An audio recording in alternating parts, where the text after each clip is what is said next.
Hey everybody, this is Mobart here. I'm going to show you how to use Phoenite's Lava Tumble level editor today. So we'll just jump right in. So right now we're in the level editor. WASD is to move around, E is to go up, and Q is to go down. As you can see, the level appears to be on the floor of the editor, but it will not appear to be on the floor when it is loaded into Lava Tumble. Because this is the only existing layer of blocks, it will actually be the top unless other layers are added. If you want your level to appear on the bottom without adding more blocks, you can add layers consisting of 0 blocks in the Json. To toggle the view of just the layer the selection box is on, press the L key. Multi-touch blocks are blocks that can be touched multiple times, but not consecutively. To make these, place a block and click the drop-down menu at the bottom center of the screen and choose the number of jumps you would like your block to have. One jump refers to a regular block. Teleporters consist of a sender and a receiver. Touching the sender will transport the player to the receiver, but touching the receiver will not transport the player to the sender. They are one-way and can be touched only once, so don't try to combine multi-touch blocks and teleporters. If your level consists of more than one teleport pair, be sure to change the ID. The ID can be any string. You may want to use 1, 2, 3, or so on, or you could just call it something else. Hidden blocks are blocks that are visible before the round begins, and after they turn 99% transparent, but they can still be jumped on. They are colored mid-gray, gray with an E, and you can make a hidden block by selecting a block and clicking the hidden button.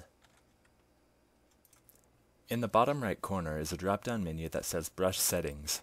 In here you can modify every physical property of the block, including its brick color, material, transparency, reflectance, the surfaces, its ability to collide, the locked property, and its shape.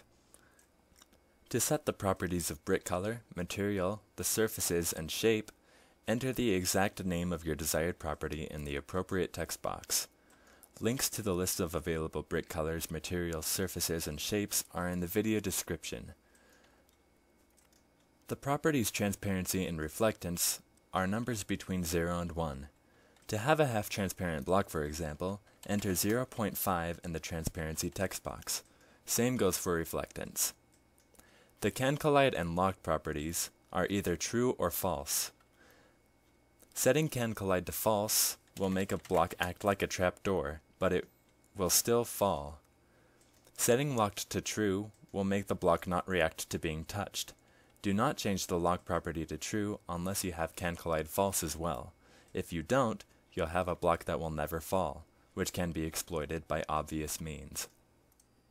Once you have entered your desired properties, press the Paint Block button or the Z key.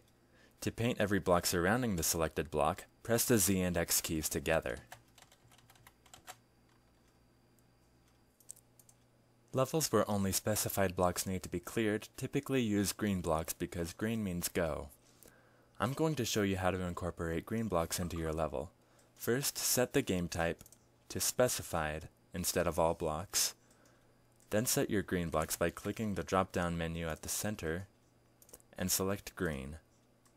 If you want more green blocks, just go ahead and add them. Now your level is complete. If you want to use a color other than green, color your blocks the color you want them to be.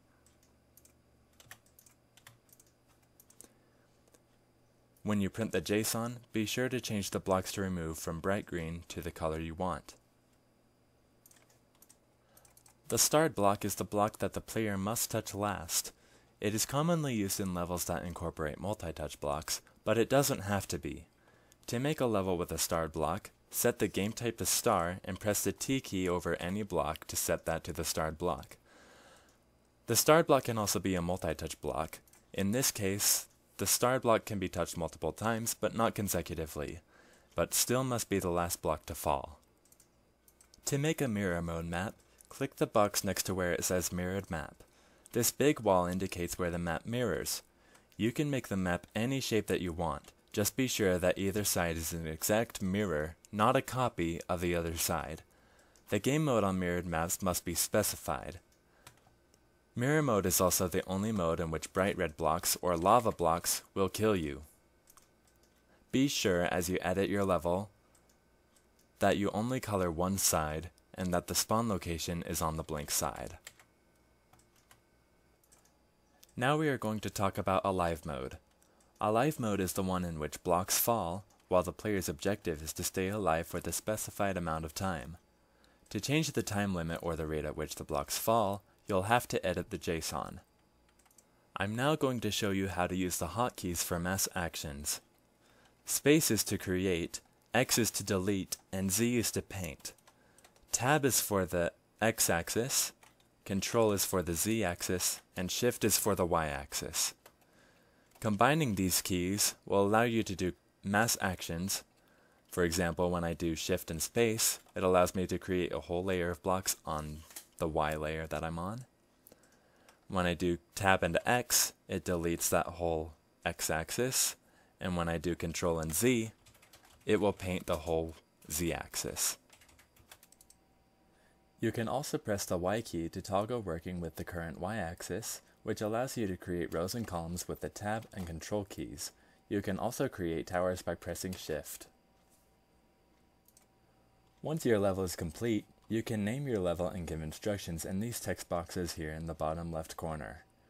Be sure that you also have the correct game type as well when you finish your level.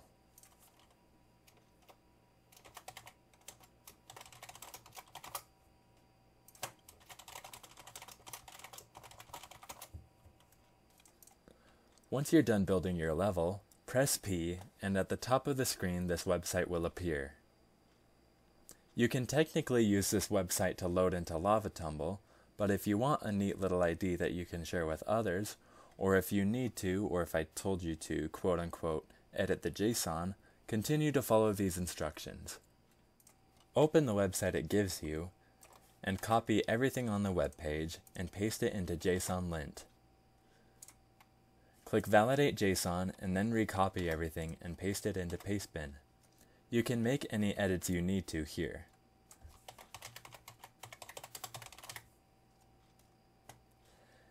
Set an expiration date for your paste and give it a title.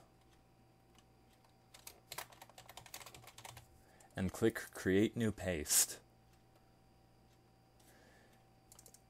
The ID here, copy it, and go into your Lava Tumble VIP server. Now simply say /load and then your ID. Click play, go into custom levels, and there it should be. If you made any errors on your level, you can reload them back into the editor by saying /import and then your ID again. They'll load at the top though, which is most likely not a big deal. Well, that's the end of this tutorial. Thank you very much for watching, and if you have any questions, please leave them in the comments or send me a message on Roblox. This has been Mobard with Phoenite's Lava Tumble Level Editor, and I hope to see you guys soon with your custom levels.